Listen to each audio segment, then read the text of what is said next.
Welcome back in, everybody. Super Bowl is over. Sadly, football season is over. It's the off season, and we're full up with it. We are covered up with it tonight. A lot of you have joined us to talk about the free agents, defensive side, front seven. We're going to talk about that here in just a couple of minutes. Those of you that have jumped in for the Vikings conversation, we're going to cover their defense fairly thoroughly tonight. That'll be more like a 15, 20-minute mark. So if you want to fast forward to that, you are more than welcome. Austin Freed back here with us as usual. Shane Ratliff back here with us as always. Shane, give us a report on the Super Bowl. We all saw it. We know it was a blowout, but any final thoughts on this season as we wrap it up now? I think, like you said, Ben, the big surprise on my end was more the score. I had the Eagles winning already, so it wasn't a surprise on that end for me, but just a thorough dismantling both offensively and defensively out of the Eagles. And Nick Sirianni saying, like, hey, we're here to win and we're going to keep doing what we do. So a surprise that they didn't throttle down at all either. They put it to Kansas City in every way imaginable. Brutal. Austin. Yeah, I mean, not too much to say about it that hasn't already been said. One team showed up and the other team didn't, and that's what happens. Shane, you mentioned it. You did pick the Eagles. So, Shane, you're the official three-time champ now of our competitions here, our picking points and winners competition. So, congratulations, Shane, on your third trophy that we'll send it to you in the mail, right? Along with the check, okay? All right. Season's over. Off season is here. I love the off season myself. Let's get right to it. We are talking tonight about free agents that may be available here in just a few weeks, very shortly, specifically on defense, specifically in the front seven. Now, obviously, I don't have them all listed tonight. That would be 200 guys potentially, and we ain't going to talk about them all. But we've got about 15 guys up here. I don't know, 12, 15 guys, somewhere in that, just to give y'all a feel for what's out there, what you might can get. As always, these numbers are projections. This age bracket right here is about what they'll be at the start of the season next year. This is a projected cap number. It could be more than that, could be less than that, depending on injuries and how teams view these guys. This is projected years of a contract. It might be more or less than that. Okay, so these are all projections. And you'll have to decide as an audience what you would do, and NFL teams will have to decide as general managers what they would actually do with each of these players. But that's just to give you a feel for what's out there. And as always, some of these guys may not even make it to free agency, okay? Their teams may go ahead and just lock them up, and they never even get to free agency. So it is, once again, just to give you a feel for, hey, if I'm a team out here with plenty of cap space, what might I be able to buy? All right. So we look at the wide receiver group, the kind of pass catching group. There's not a lot there once you get past T. Higgins. We'll look at this group here in a second. I did want to show everybody the cap space here. Okay. So I've got top 15 teams here with cap space. As always, these are projections based on what they think the salary cap will actually be this year. We don't have that number yet. We won't for a few more weeks. It's based on who they actually think will be a free agent. It's based on who a team might actually release. There's all kinds of numbers here, and it changes. So don't get too caught up in, hey, I saw it was 121 for the Patriots, and you've got 124. Who cares? All right, just keep in mind your team either has a whole heck of a lot of money to spend, or they don't. Or in some cases, it can be tricky. Maybe it looks like they've got a lot of money to spend, but they really just have a lot of free agents they need to re-sign. Okay, so keep all that in mind. You know your teams. But these right here are the big buyers. Patriots, Raiders, Commanders are going to be right there at the top with money to spend. Cardinals, Bears, and Chargers kind of right there too. These other teams, they got money to spend, but that's not as much as it looks like. By the time you sign one guy to a $25 million cap deal, that eats up half of it. And then a lot of times you need to re-sign a couple of guys and the money's gone. So basically these top teams right here, they got money to spend. And these guys right here, they at least have flexibility, right? They have options they can do, room to maneuver without doing a whole heck of a lot of restructuring or releasing of players. Let's get right to it. Shane, what jumps at you about this list tonight? I've got the edgers here. I've got two defensive tackles, and I've got the linebackers. What's the first thing that jumps out at you? First thing that jumps out at me actually is other than Milton Williams, all the guys that played in the Super Bowl, I think, made themselves some money. Josh Sweat definitely showed up.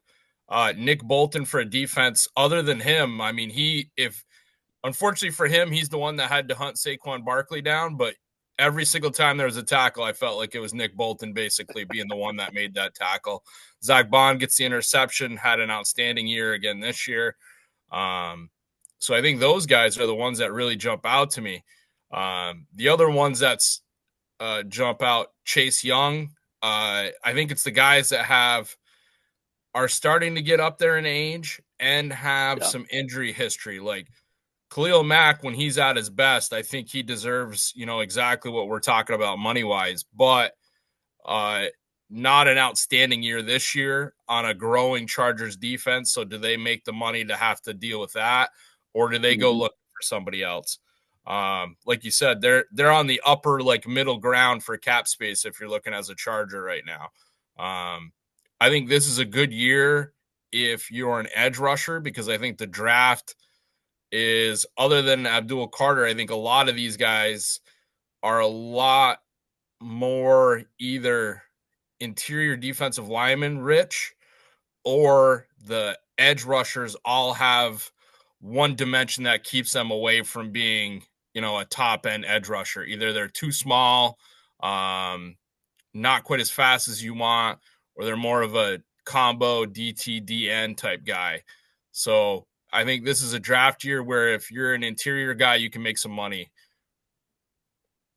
It's a great point you make about the Eagles, guys. Just start off with there's the Eagles will obviously have to make their decisions first on these guys we have listed: Zach Ball, Milton Williams, and Josh Sweat. But probably at least one of them, if not two of them, is going to get through to free agency. But the Nick Bolton point, I like the best because Bolton's not dominant at anything, right? He's not dominant versus the run. He's not dominant in pass coverage. He's not dominant at getting to the quarterback, but he's pretty well rounded, and he's especially good at sideline to sideline. You could see that in both of the Super Bowls, all three of the Super Bowls he played in, just Mm-hmm. that sideline to sideline action, and not every linebacker in the NFL can do that. So you've got a well rounded guy who's smart and got the sideline to sideline speed. So I think somebody's going to be very happy to get Bolton if the Chiefs decide they can't or don't want to afford him, which every year they shed one guy. Last Mm-hmm. year it was L'Jarius Sneed. They basically 2 or 3 years ago it was Frank Clark off the defense. Every year they shed a guy. So don't be surprised if Bolton does actually end up being available here by the time it's all said and done. Austin, what's the first thing that jumps out at you on the list, man? Yeah, this is a very high upside edge class, is what I'll say. There's also, it's volatile though. I mean, Khalil Mack had several down years and then a career resurgence these last 2 years with the Chargers, with an outstanding 2023 and a really solid 2024 to back it up. Josh Sweat, we've seen him sort of blossom and sort of round out his game recently. He might be the most stable guy on this list who you can just kind of trust to Right. be good, I think. But everybody else going down this list, you're looking at high upside, but also really low floor guys. So signing these long multi-year deals to these guys is always tricky. And that's, I guess, why when you look at these projected years, a guy like Josh Sweat has the best year Yeah. projection on his, just because you Yeah. kind of have an idea of what you're getting with Josh Sweat. Uh, at least you're probably not going to get burned by Josh Sweat, which I think could happen on pretty much any of these other guys. And I want to give Malcolm Kuntz the benefit of the doubt. He missed this entire season after having a really solid 2023, especially that kind of latter half of 2023. He Mm-hmm. really started to kind of blossom, but after a season-ending injury, what's it going to look like now? So yeah, I think it's super high potential. Some of these guys are going to work out, but not all of them. One name that jumps out to me here, and not necessarily because I think he's going to blossom and destroy, it's just an interesting dynamic here, is Osa Odigizua out of the Dallas Cowboys, defensive tackle. He's not very good against the run. Matter of fact, you really don't want him on the field when it comes to running downs, but he does create pressure on the quarterback. He doesn't always get home, but you talk about a guy that can create pressure, and that's really what's driving this potential number here. I don't know if it's going to be 10 or 20. There's a wide chasm there of what it could be, but he's still fairly young. If I already had a decent defensive line, but I just wanted some push up the middle, this is the guy I would go after here. Okay, but I don't really want to pay 20. If it's up there at 20 and 3 to 4 years, I'm out. But if I can get it, 14, 15 a year for 2 seasons, I'd be very interested, especially again, he's not going to transform a defensive line. But if I've already got maybe a good edge rusher off to one side and a good run stop and defensive tackle kind of already anchored down on my defensive line, this is a guy I would at least be interested in adding to the mix because there's a lot of defensive tackles who cannot create pressure on the quarterback. They just can't. They're kind of, space fillers and run stoppers. They really have no ability to even push the pile. Odigizua at least creates pressure on the quarterback on a fairly consistent basis. So that's one guy here that I would be interested in for that one attribute alone. Shane, I'm going to come back to you here. Your final take on this list and what's jumping out at you. I think, like Austin said, it's a high upside, but the ones that are going to hit the floor are deep floor. Like you take someone like Dre Greenlaw, when he's healthy, what he can do at linebacker, fuels the 49ers. But does he come back from that injury? What can that do for them? Where do you place them? The other thing I think, and I mentioned Nick Bolton, and you kind of hit on it again, Ben. I think if you're Nick Bolton, you say, take a look at Zach Bond.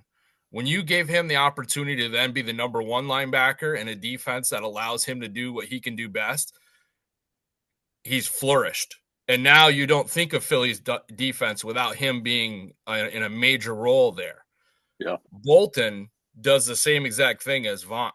If you look at their tape, you'd be hard pressed to say that both of those guys don't run sideline to sideline and fill in the way they can. And that's their modus. That's what they can do. So if you're looking for somebody, you get a 3-year age gap. He's played with the Chiefs. He's used to blitzing and doing all sorts of other things. It gives you a great run. He'd be somebody that I'd offer, on a lower end and try to make some push at that. The other thing, to piggyback off what you said, Ben, it's interesting the amount of money that these rotational guys can get now. Before, for you to be a high-end defensive lineman, you had to be 3 or 4 down, defensive lineman. They were going to use you in all situations. And now, if you're an edge rusher and you can bring the heat, if they can get you for 1 or 2, they're going to give you an offer, and a significant offer. When you're talking about guys that, Milton Williams, Hassan Reddick, some of these guys that you're going to take off the field in any other situation, you're going to give them $13 to $18 million to do that in the NFL.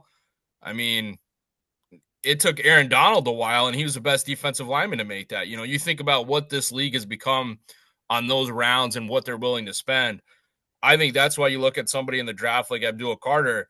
If you're hot on him and you're going to pay him a rookie salary and he gets you 10 to 13 sacks, you've spent less money and guaranteed it for 3 years as opposed to go get a rent-a player for 2 years and have to pay 18 to 19 a year. Yeah, and I tell you, looking at this list, I'm not thrilled with anybody here. I mean, I'm just not. Nothing really gets me excited. I see people I can use. I see people I'll make offers to. And especially if I'm one of these upper tier teams here, if I need a guy for a year or two, I'm more than happy to give him a little bit higher cap number as long as, kind of like Austin said, I don't have to lock him in for 3 or 4 years and be on the hook when he all of a sudden turns old overnight or he can't get past an injury. So I'm more than happy if I've got this kind of cap space up here to kind of push up the yearly number a little bit. If it's just for, say 2 seasons, and maybe I can even get out of it after 1 season with not a huge beat you down dead cap. Austin, final thoughts here on this list, man. I was just going to go back to the kind of Zach Bond discussion. He, to me, is a unicorn because what he's capable of doing in pass coverage. Now, when you look at his ability to stop the run and blitz and get after the quarterback when he's asked to do that, it is right in line with guys like Bolton, and I would say even a step down from an Ernest Jones. But he is an absolute unicorn in pass coverage. He has some of the most fluid hips you'll see out of a linebacker, especially a middle linebacker these days. He reminds me of Eric Kendricks. As a Vikings guy, like I saw that a lot. What he can do in pass coverage to me does set him above Nick Bolton and Ernest Jones because those two guys, I would consider Nick Bolton a body out there, in pass coverage. Like he's going to give you something. Ernest Jones, I would rather just not because he's probably going to hurt you more than help you in pass coverage. But Jones, it's kind of that spectrum of uh, pass rush to run stop to pass defense. Like those are the kind of three aspects, and they all kind of are different builds there. So yeah, Zach Bond to me though is a step above those guys because in modern day NFL, a coverage linebacker I think is worth their weight in gold. Mm. Yeah, if they can hold up, they are worth a lot.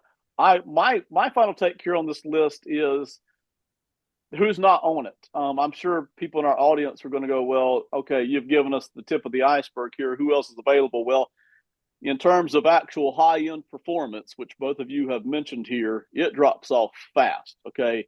Trust me, you go take a look at, a lot of websites that put out who might be available. The high end performance that might be available just almost completely disappears. These are the guys that might give you some high end stuff. But I I mean, will say, Calais Campbell, is he done playing? He might be able to come back and give you another year. Yeah. so my point is, who's not on this list is there's a lot of guys that can step in and at least not be a deficit for you. You can get them at 1 year, maybe $6 or $7 million. There's a lot of those. They will eat up 600, 800, 900 snaps. So while there's no way you would expect any of those guys, whether at linebacker, defensive tackle, defensive end, to do anything that would be even Pro Bowl consideration at all, they can plug a hole for you. So instead of having the nice part of that is instead of having your rookies out there for the entire season making mistakes and learning on the job, you at least have a guy that you can trust. They will recognize things quicker when they're out there and they will make fewer mistakes. So if you don't want to pay on the high end, or maybe you just can't because you don't have the cap space, there's a lot of guys that are available out there who are veterans. They are cheap. They are very cheap, and they will at least plug a hole for you and eat up good solid snaps. So those are available. Again, they will not upgrade your roster in any way, but they will kind of keep you from having to suffer both on a talent deficit standpoint and a mistakes and recognition standpoint. All right, that's the list. It's not a thing of beauty by any stretch, but there are people there to fill your different needs if you feel like devoting the cap space toward it. All right, by all means, go check out all the websites that have the full list, and those lists will change constantly over the next, until next season starts for sure. Let's move on. Our next segment of the night is the Minnesota Vikings, near and dear to Austin's heart, and I'm supporting the colors as well tonight here with the Minnesota Vikings. We're only looking at the defense, okay? Not going to touch the offense tonight. We just don't have time. So we'll start with kind of the overview, where they ranked last year. We'll mention the draft picks, and then we'll go straight over to the players themselves and talk about what we did like and maybe what we don't like or what we would like to see changed. Here's their points per game this year. All right, starting off, boy, they had a great time right here, just 6, 17, and 7, just killed it. Had a rough 4 weeks right here. And then they killed it again for 3 weeks. Man, just absolutely choking people out. And then you can see it starting to rise here again. Of course, by the end of the season, they were having teams again. Lions and Packers and the Rams played each of those teams twice, had trouble stopping all three of those teams ultimately in terms of points per game. Then other teams, they just completely choked them out and shut them down. Here's the defensive rankings. Points per game allowed, 5th overall. Very good. Yards per game allowed, 16th. Passing yards per game allowed ultimately ended up at 28. Part of that is because they were winning these games and teams were throwing the football more. Part of that is because they were so good at stopping the run. So a lot of teams opted to just go ahead and pass the football instead of running the football. And that's why they were second in the league. EPA really loved this Vikings defense, 3rd overall. Turnovers produced, that is turnovers that they created, was a tie for 1st. So they did a tremendous job this year in getting turnovers. Red zone, surprisingly, middle of the pack, 18th overall, so not stalwart there. Third downs, stopping teams on third downs, they were third, so they're very good at that. Very good at sacks. So you can see the big plays here, the sacks and the turnovers. They're fourth in sacks produced this year. And then penalty yards, 11th. They just missed being in the upper third of the league there. So pretty good job there on penalty yards. So that's an overview. I'm going to kick it over to Austin first because it's his team. Austin, we know this defense was good, but looking back now over the full year, what did you really like, or what was maybe something that you didn't like so good? Well, I love the mentality of this defense. Obviously, with a D coordinator like you've got, there is a certain standard that you're held to, or maybe certain ideology that you have to buy into, rather. And I like that this Vikings team has fully bought into that. And they are willing to do sort of these crazy stunts and coverages that's asked for them, especially the guys up front. It's nice having guys like Dallas Turner and AVG who can both get after the quarterback and draw back into pass coverage as well as they do. It just allows you to do so much with your defensive front in terms of scheming up pressure that just most teams don't have the affordability or the personnel to do. And that's why you see the turnovers and the sacks up so high because you're creating chaos. And uh, a lot of these teams just can't handle that. And that's when they go on these big runs, especially against, I think this is a defensive scheme that is going to have tremendous success against the uh, quarterback specifically, but overall teams that don't have an elite level guy. But when you have a guy who's calm under pressure and can handle it, that's when it gets tough. And that's how you get exposed by teams like the Packers, the Lions, and the Rams, who all have Right. quarterbacks who are very good under pressure and things like that. So it's a full buy-in from this team. They are a couple pieces away in the secondary from I think stepping up into that elite level defense, but I like the direction and the sort of velocity that they're going at right now. Shane, I'm going to come right to you in just a second and get your overall thoughts on this defense last year, what you liked, what you didn't. But let me just tell the audience kind of what we're looking at. I went ahead and just moved ahead to next year, 2025's cap hits. This is actually a pretty healthy chart right here, okay? For those of you who are wondering how it stacks up to other teams, this is pretty good. You've got 42% of this cap space basically going to your non highest paid players. Okay. So that's a pretty healthy amount that you get to spread around to, say, 45, 46 players. Okay. This 21% right here, that's how much cap space is just freed up and available right now. All right. So that again is pretty good. That's not, top of the league, but that's pretty good. You've got plenty of space to work with. And then even here, you look at, say, Brian O'Neill eating up 9% of the cap. That's a little high, but man, a lot of teams have guys eating up 14%, 16%, 22% of the cap or more. So this really is nothing compared to what other teams, you're just not paying anybody a tremendous amount. Justin Jefferson right here, technically he's still on the last end of his rookie contract. That's why he's only eating up 5%. That's not a restructured number. That's just the fact that his new deal hasn't truly kicked in yet, even though he's getting cash flow already in bonus money. In terms of cap space, it's not actually hitting this year. That's why he's only at 5%. But again, you look at whether it's Brian O'Neill, Jonathan Bernard, Hawkinson, Jefferson, Van Ginkel, or Darashaw, nobody's eaten up a ton of cap space here yet. Jefferson will eventually, but right now, you don't have anybody eating up a ton of cap space. So again, that's a great spot to be in. Really gives you all of this flexibility right here, which I really like. All right, Shane, go ahead and tell us last year what you really liked or something that you really weren't a fan of. Well, I think Austin, to be completely honest, hit it out of the park and exactly how he broke down what they like to do. Flores being a former Patriot coordinator, I when I saw the defense this year, that's what it reminded me of, those type of defenses. You have some no-name rush ends that do a great job of getting to the quarterback and covering the run while they're doing that.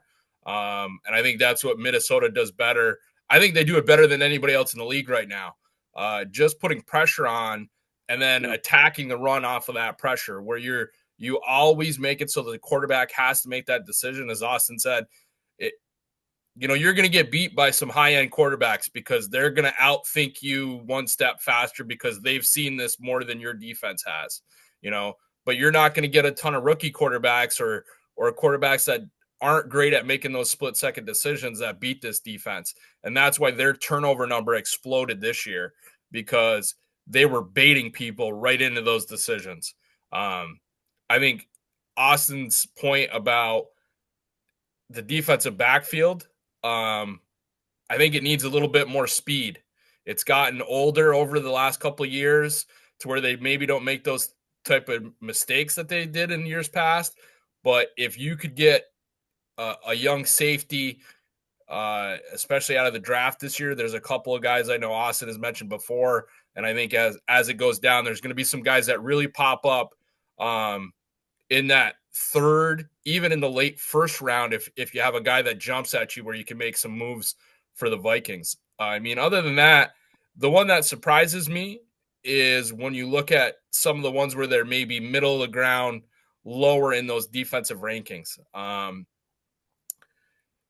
Sometimes you could be the best defense around. There's going to be something that points as a weakness. As you talked about, it's hard in those situations where if you're up by 30 and that defense is throwing all the time, you're going to get some passing yards on you. Yep. The red zone, for them to be middle of the pack, I think it's something that plays to their defense. When they get in that combination, it makes it tighter for them and it makes it tighter for the quarterback. So if you're an offensive coordinator, you make a solid decision, you can get points out of that. For the Vikings defense, they want you to have to go through a myriad of decisions. In the red zone, sometimes you can just rocket a pass into the corner. That gets you to beat the defensive back. You successfully win that one. It's a point you give up as a defensive coordinator, knowing that for the rest of the game, as long as we can keep them out of the red zone, we're going to do okay, especially when you see how great they did on third downs. So the defense tried to cover itself in the weaknesses that it's had.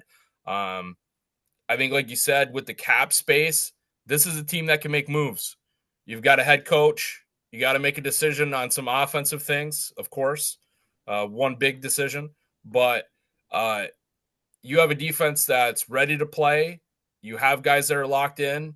I think the Vikings can only get better, especially when you see some of the moves that the other teams in their division have had to make. I think it's open for them to have another great run next year.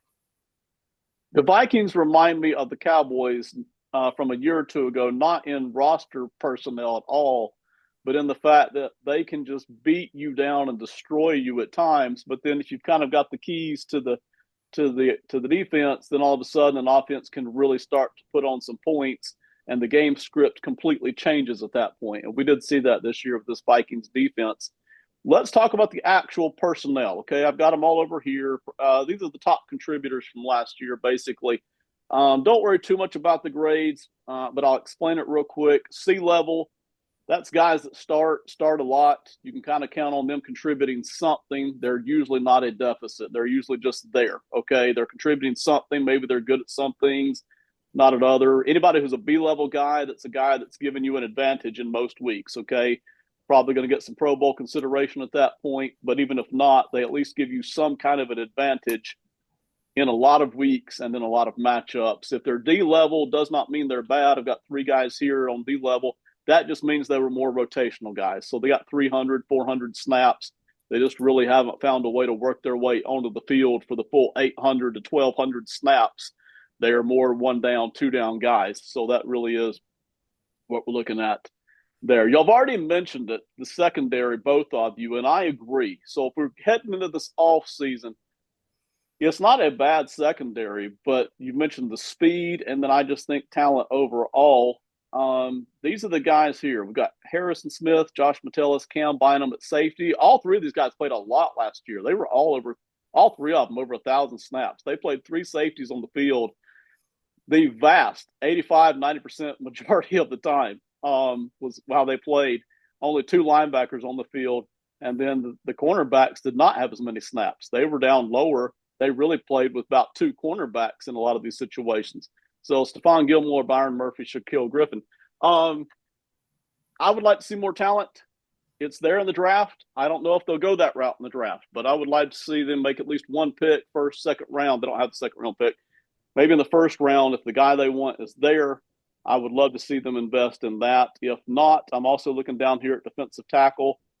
These guys are fine, Phillips, Tillery, Bullard, but there are defensive tackles in this draft. This is a good draft for defensive tackles. If you like a guy here, I would love to see them maybe draft a defensive tackle instead of the secondary guy. So, Austin, we're looking here at the roster, and you'll know even better than I do at this point who might not even be here next year or who's sitting on the bench that didn't contribute very much this year that might be moving on up and making a major contribution. But what stands out at you either about this or about anything here on the defensive side of the roster? So the first player I think who needs to be talked about here is Joshua Metellus, who is not a safety. That is the position he is listed at. But if you watch Vikings games, you will know he is much more than that.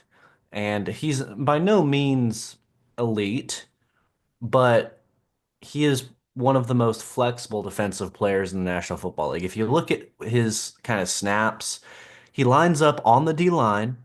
He has had in every single game he played this year, he had at least one snap on the D line. He had at least he had in every single game he played, I'm not joking. He had at least one snap on the D line, one in the box, one in the slot at corner, one out wide at corner, one at free safety, one in kick coverage, one in punt coverage, and one in field goal block. Every single game he played in, he had one of those. Everywhere.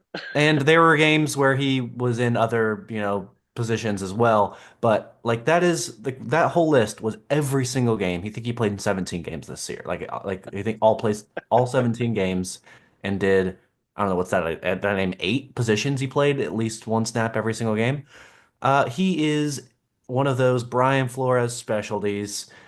You can just ask him to fill and be a body, and especially when he's in the box, I think that's where he excels the most.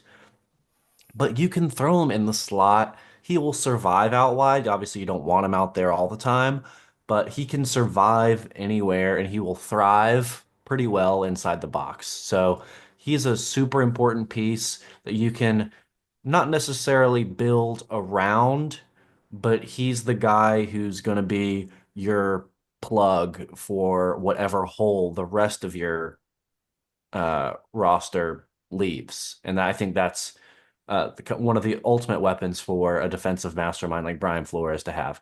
And then when you look at the rest of the secondary, it is old and slow. Like Shane said, besides Cam Bynum and Byron Murphy, everybody's old and slow. And by no means are Bynum and Murphy like burners or anything like that. Murphy's pretty quick. But like, Stephon Gilmore is well past his prime. Harrison Smith well past his prime. Shaquille Griffin is not a very good corner. It needs to be completely revamped. Smith still plays at a pretty solid level, especially when he's asked to come up and stop the run. That's something he can still do, but he's a liability in coverage. Uh, Can't bind him. I have kind of grown tired of watching him. I'm ready for somebody else back there. Stephon Gilmore, I'm happy he played so well this year, but he's clearly declining.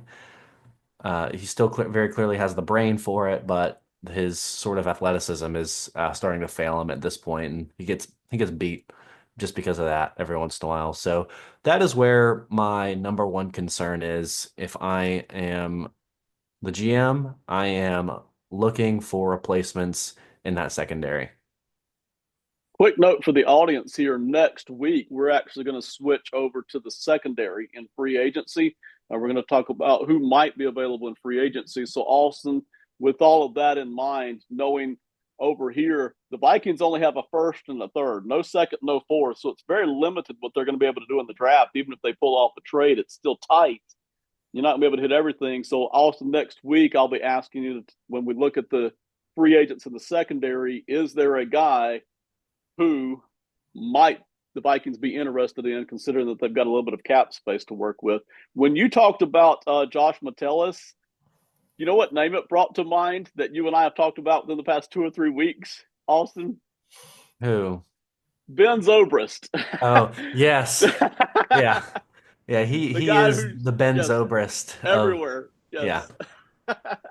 Super utility. super Yes, utility. yes. All right, I love it. Love Metellus. Love the flexibility that they offer. That's just it's hard to place a value on that. You kind of have to place a value, but it is hard to. Shane, looking at this roster, we've already kind of hit the secondary, but feel free to hit that again if you want. Linebackers, edges, defensive tackles. What's jumping out at you here about the roster itself? I'll hit the secondary just to wrap up a point that Austin really opened up. With Metellus, the thing that I guess if you're not a real X and O watcher of football, and Austin mentioned this, Metellus allows Flores to play any defense he wants to without having to change personnel. Like he can switch to a 4-6 and just put Metellus down in the box. There's not a lot of defenses where you're going, the guy that I just had play corner, I'm going to trust him to set the edge on my blitz pickup. Like that allows him to do a lot. Like Austin said, do I want him playing outside? No, but the fact that he's not afraid and the fact that my defensive coordinator trusts him to do that helps. Austin hit on it. Harrison Smith still does the job that you want him to do, but he is now just getting destroyed in pass coverage. Right. They found, ways around him, and Austin hit. They don't have speed on either of the corners either. So that really makes your safety vulnerable on that back end. The one that wasn't mentioned that I'll be interested to see, because they did produce a ton of sacks and a lot of, what some people would say no-name defense. If Dallas Turner can turn it up and get some more rush on there, that helps them a ton too. I think speed as a total is a need on the defense. As Austin mentioned, Stephen Gilmore had a great year this year, but you're at the point where you're a corner and you're aging. There's going to be a point to where no matter how much you learn, you're going to start to become a weakness. They can play you in press coverage because you'll be able to read things, but you're going to lose the deep ball. That happened for the Vikings again this year. It really depends on how you coordinate and what you're looking for. I think with Brian Flores and the Vikings scouts, they've done a great job of finding guys that, maybe some other teams wouldn't have gone after, and Flores has been able to turn them around. This would be one of those ones where if I've got some speed in a corner or a safety where I can make some moves, I make that run. I think Austin also hit. Cam Bynum does, what he's supposed to, but there's times where you watch him play and you just wonder if he even remembers what his assignment was.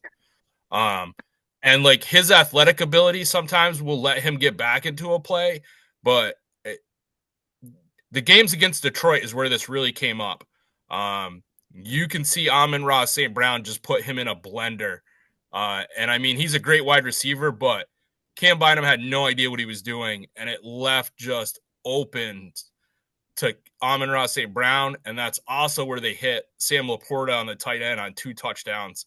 Was Cam Bynum just got lost in the wash.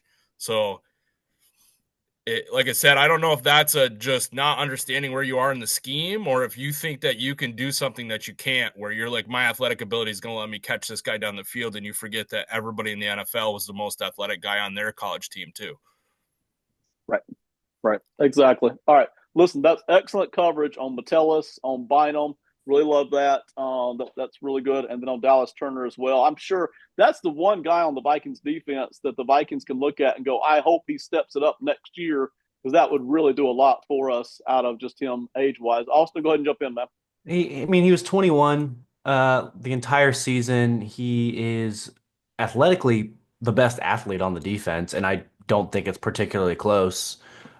He has the same skill set of a guy like Andrew Van Ginkel, but just way more potential. So when Van Ginkel's probably going to be gone after this season, he's going to be full time in that Van Ginkel role. This year is going to be another one of those flex years where he's brought in packages and he's not a full time player because A, he's still very young. He'll be 22 this whole season. And B, there's Jonathan Grenard and Andrew Van Ginkel out there who are just better than him right now. But that being said, Dallas Turner absolutely showed flashes of why they drafted him so high and traded away picks to go get him. So I'm hoping they can potentially find other ways to use him besides just kind of replacing AVG when he needs a break. Yeah, listen, he is young, but he played a lot at Alabama, more than most guys do during their tenure. And Alabama, you don't get any better coaching than what you get at Alabama. I was a little surprised he didn't already kind of step in bigger than he did this year, even though understanding they've got guys here. But you look at Dallas Turner, watching back at Alabama, he could cover and pass coverage, and they're just not using him for much of that tier. So don't be surprised. You mentioned it. Could they use him in other ways? He did at Alabama. They just haven't yet done that here in Minnesota. So we'll see, over the next season or two as he continues to grow and develop. Full disclosure here, I'm fixing to ask Shane and Austin both questions, specific questions that I did not prep them for. So if y'all don't know the answers, that's cool. Just say, hey, I haven't thought about it. That's totally fine. Austin, I'm going to start with you first here. Harrison Smith, who we know is getting long in the tooth, and Stephon Gilmore, if you knew one guy next year had to have a whole bunch of snaps like they did this year, which guy would you prefer it to be and not the other guy? I would prefer it be Harrison Smith because Harrison Smith is still very good at stopping the Okay. run. You Okay. just hope his snaps are used in that direction. Okay. All right. Fair enough. And because again, you can't fix everything all in one off season. Most teams just cannot do that. The other question I was going to ask was here on Blake Cashman. I'll ask both of you. Blake Cashman, very good this year.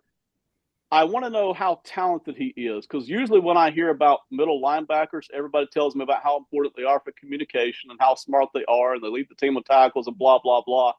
I mean, that's what all middle linebackers do. And obviously, we saw a dip in performance when Cashman was out this year. We saw the Vikings defense struggle. So all that I got, but just from a talent standpoint, because again, you're usually only got two linebackers on the field. How talented is Cashman compared to say other linebackers, maybe in the NFL? Is he average, a little above average, just from a pure talent standpoint? Austin, I'll let you go first. Um, I would say he is a very slightly above average linebacker, but Okay. he doesn't necessarily have that. And I would say it's only because he doesn't have that glaring hole in his game. He's not excellent at any of the things that he can be asked to do, Okay. but he's very capable at all of them, and he seems to have a really good awareness of what his teammates are supposed to be doing around him as well, which is one of those intangibles Right. that I think all great linebackers have. Yeah, see, and I agree. Shane, I'll let you jump in. But to me, that field awareness, the intelligence level, and the leadership level are all through the roof here with Cashman. Mhm. Shane, just on a talent basis, though, where we're looking at here for what his physical capabilities are. I think, like Austin said, I don't think physically he jumps out at you in any one attribute. The other thing to think about, though, is that really as a Mike linebacker, he hasn't been a Mike in the NFL for that long. The Texans had injury problems and they shifted him around, and he played Okay. Mike for them, and then Minnesota signed him off that to play on this defense. So he has some position ability, but I think when you're talking about him, to kind of go back to what Austin had mentioned about like a Nick Bolton, he doesn't have a unicorn talent where, Bond has that ability to cover somebody better than any other linebacker.